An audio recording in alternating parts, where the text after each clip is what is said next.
Claro, lo triste, Pamela y amigos, es que a veces no queda otra alternativa que trabajar a temprana edad para cooperar y para colaborar con la familia, y eso es lo terrible. O para llevarte un pan a la boca. Exactamente. Debuta, atención, en medios de comunicación el flamante Contralor General del Estado, Henry Ara. Primera comparecencia en un medio de comunicación, y le agradecemos, Henry, que sea aquí en Anoticiando. Muy buenas noches. Buenas noches, gracias por la invitación y estoy a las preguntas que quieran realizar. ¿Cuántas carpetas se han acumulado en su escritorio? ¿Se ha asustado al verlas? Sí, son muchas porque, bueno, en este tiempo hemos ido avanzando. Sí, muy bien, la Contraloría tiene un trabajo recurrente que está basado en las funciones y atribuciones. El trabajo es bastante arduo, puesto de que el proceso en sí de la auditoría, por los niveles de calidad que debe tener la misma, entonces hace que haya mucho trabajo. Mucho trabajo, imagino. Mantener el tema de la independencia va a ser quizás el reto más importante ahora en su gestión. La independencia, en el caso de la Contraloría, está más ligado a una serie de normativas y procedimientos que garantizan ello. Me explico.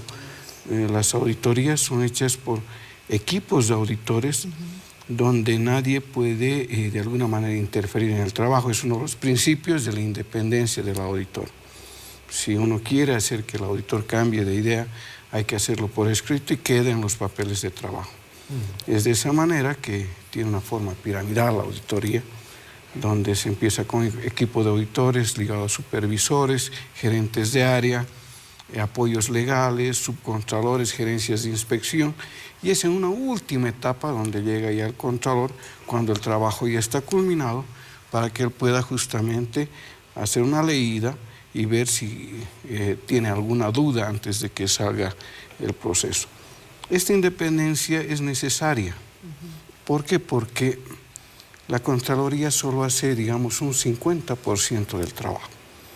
Los trabajos que saca la Contraloría luego van al Poder Judicial. Claro.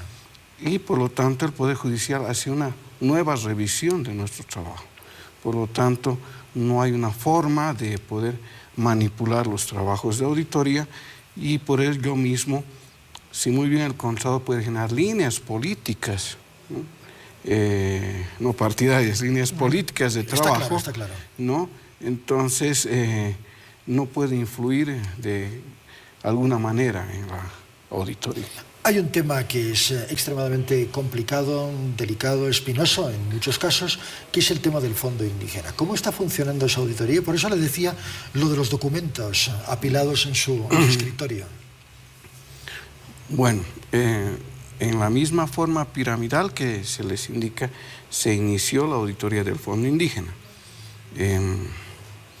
Cuando se ingresó al fondo indígena en la auditoría, uno de los primeros elementos que vieron los equipos de auditoría fueron la inexistencia de documentación.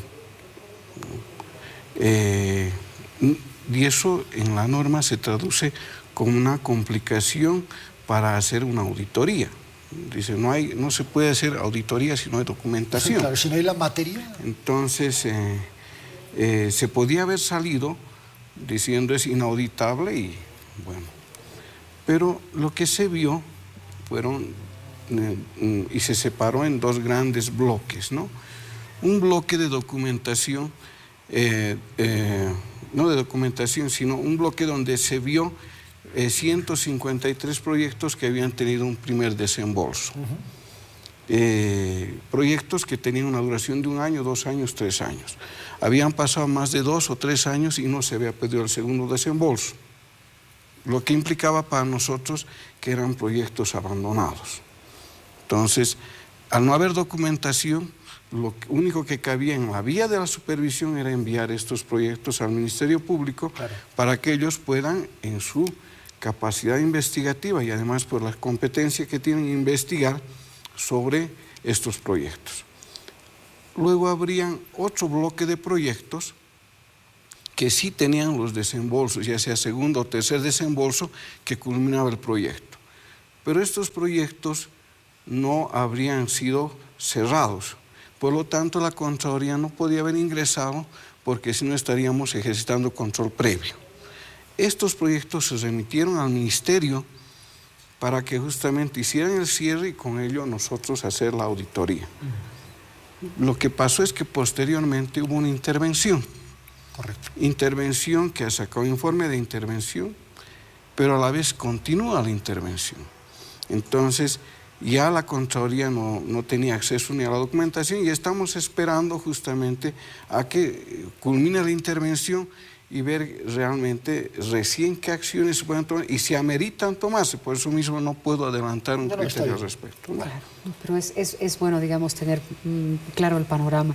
Y en relación a CAMSE, CAMSE, justamente en este momento se está haciendo las intervenciones.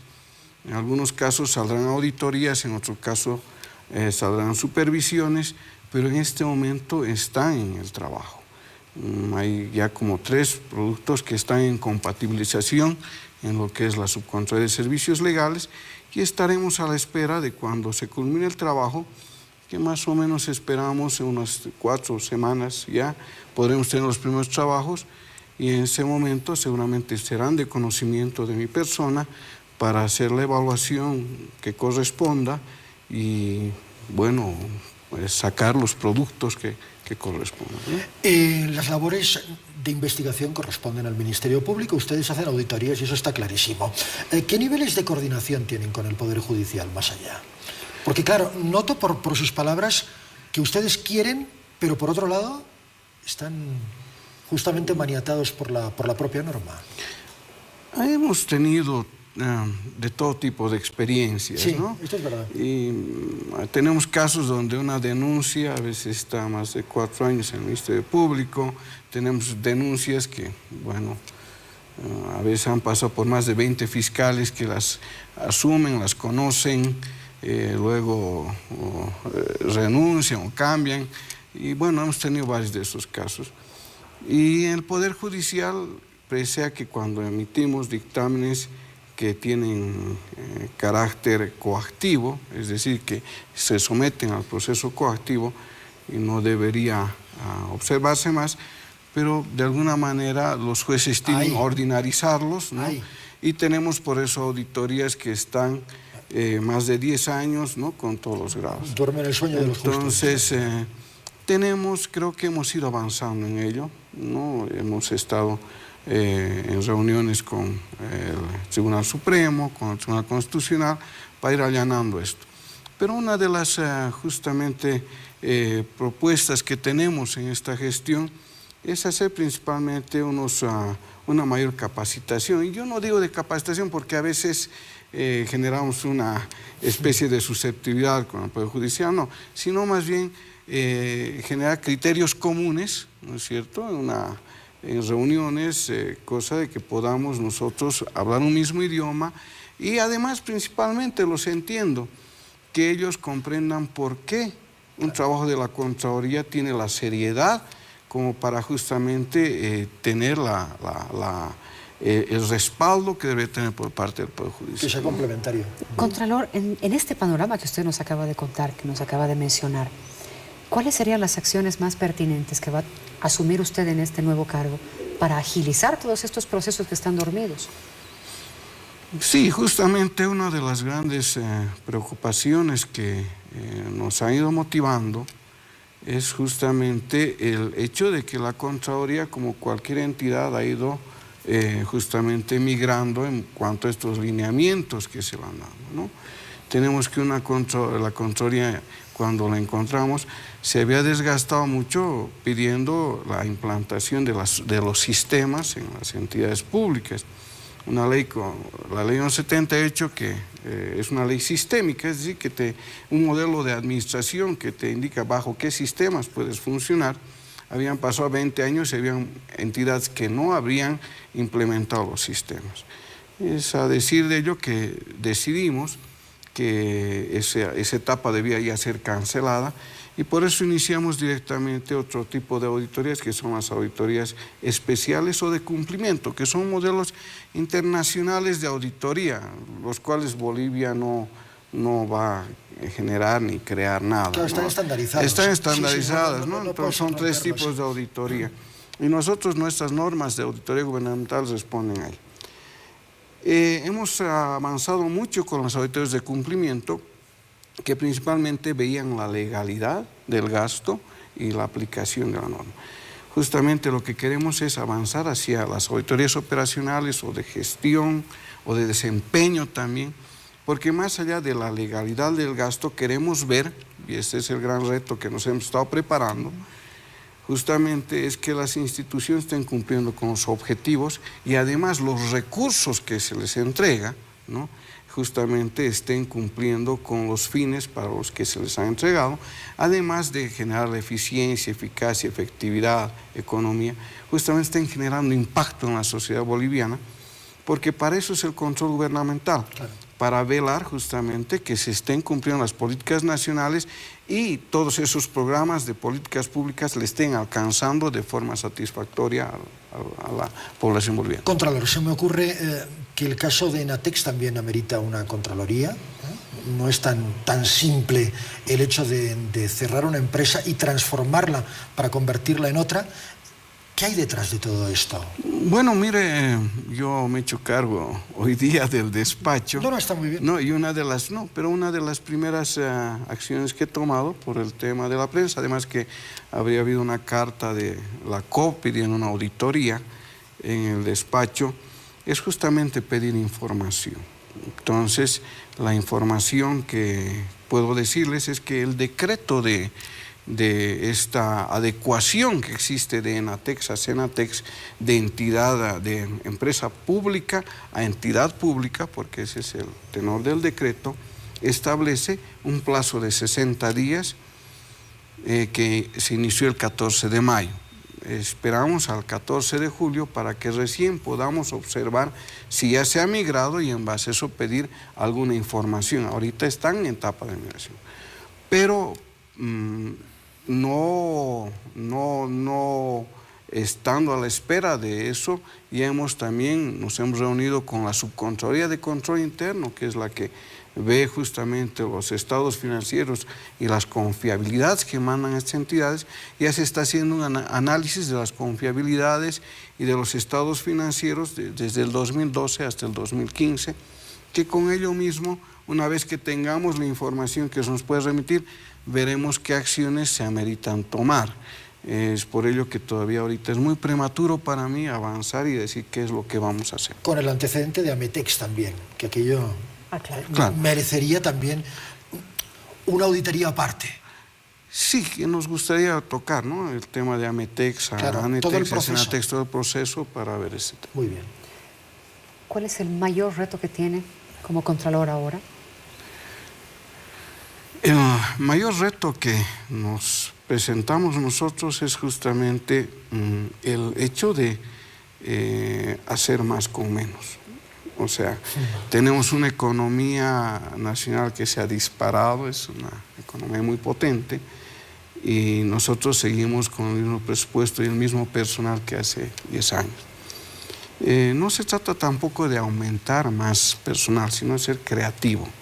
Nosotros para ello estamos trabajando en lo que viene a ser un proceso de producción mucho más dinámico, donde incorporamos la tecnología, por ejemplo, para generar mejores análisis de riesgo y poder nosotros también ser más eficaces en la intervención a las entidades, ¿no? Entonces, eso es todo un reto. 2, cambiar la mentalidad de los auditores, que son funcionarios en su mayoría con 20, 30 años, ¿no es cierto?, claro, que estaban acondicionados. También implica un reto poco a poco para ir cambiando esta lógica burocrática de justamente hacer lo mismo y no ver los resultados. Que lo hemos ido avanzando, sí, porque todo es un proceso en la Contraloría. Justamente mi persona no es ajena a este proceso porque está ya un buen tiempo en la Contraloría, y eso además ha sido el input para yo poderme presentar. Y con una palabra clave en este tema, que se llama transparencia, Henry, ¿verdad? Es decir, es lo más importante. Servidores públicos, nueva palabra, nuevo concepto, servidores públicos claros y transparentes, porque estamos hablando de la cosa pública, estamos hablando del Estado, ¿verdad? Sobre todo. Sí, sí, la Contraloría es una entidad sumamente transparente. Es más, como referencia les puedo asegurar que antes la Contraloría era un búnker, ¿no?, en el cual nos mirábamos hacia adentro, nos felicitábamos a nosotros, y ojo, no era un fenómeno solo en Bolivia, era un fenómeno internacional. Muy desde hace un tiempo, todas las Contralorías se han empezado a preguntar realmente qué grado de aceptación tenían de la sociedad, y es por eso que eso nos permite hoy en día tener una Contraloría abierta donde pueden encontrar nuestros procedimientos, nuestras normas. Hoy en día justamente incluso se puede verificar los papeles de trabajo, que todo esto queda, y nosotros estamos llanos a ello. Pues muchísimas gracias y felicidades. El reto es muy grande, pero hay que intentar escalarlo. Muchísimas gracias. Gracias, Contralor. Vámonos a una pausa, enseguida retornamos.